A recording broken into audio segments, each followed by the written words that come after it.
construction in the 1860s and was built upon many times to keep up with the growth and the closest port to Melbourne along the Murray River. She was the first township to have the rail reach. That's what I want. Melbourne. So Now we're she talking. became the busiest inland port in the southern hemisphere and the third busiest in Australia at that time, only behind the two seagoing ports of Sydney and Melbourne.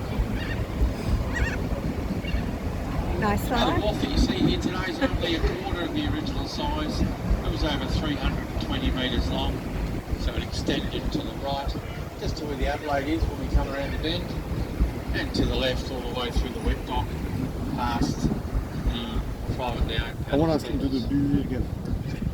in the late 1930s, early 40s, when three quarters of the wharf was pulled down, majority of the timber went to the foundry at Maribyrnong in Melbourne to fuel the boilers to make munitions for the war effort, and then some of the timbers were also used on the railroads. The wharf was rebuilt in 2011. She had a bit of a lean on it. Some of the old timbers have been kept underneath the wharf to keep our heritage listing.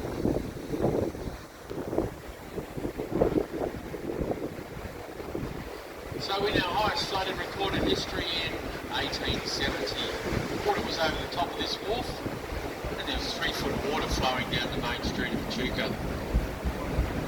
In our most recent floods in October 22, metre and a half from the top water reached. You could actually step off that top level of the wharf onto the lower deck of the Pevensey.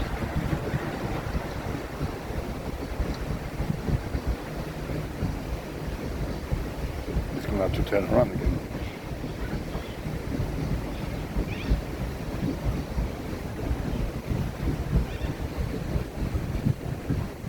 And as we make our way around the bend, the next paddle steamer that you'll see is the paddle steamer Adelaide.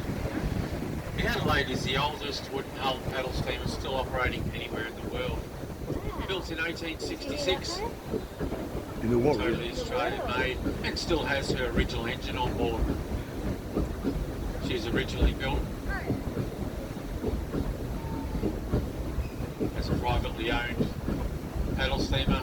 Then she spent 90 years working for the Murray River Sawmills as a logging steamer, 20 years in the Rose Gardens as a static display. In the early 80s she was fully restored, refloated and recommissioned on the royal tour and visit of Prince Charles and Princess Diana. Go. And make sure you check out the Kevin Hudson steam shed when you get off the boat. Go and have a chat to Chris. Yeah. Paris killed the. What's running up there? Yeah. Paris killed the Diana. And down beyond the Adelaide is the D26 outrigger logging barge. Now the outriggers back in the day were a lot longer than what you see there. So these barges driver were towed up to the forest by was. the Adelaide. Yes, he was. Up in Barmer, Yeah, but 60 kilometres she up wasn't through a the large Nemo red driver. gum forest in the southern He was hemisphere. waiting on the other side. She made a mistake. The logs were rolled His name down was the Philip, the real bank, driver. chained to the outriggers, and these She barges don't want to be free-floating Philip, the real back driver. to She'd the be wharf. alive. She went with the bloody security Yeah, French coming guy, little large, guy man. drunk. What did you say? And you can see the log skidway just behind her, leading up into the Evan Brothers mill.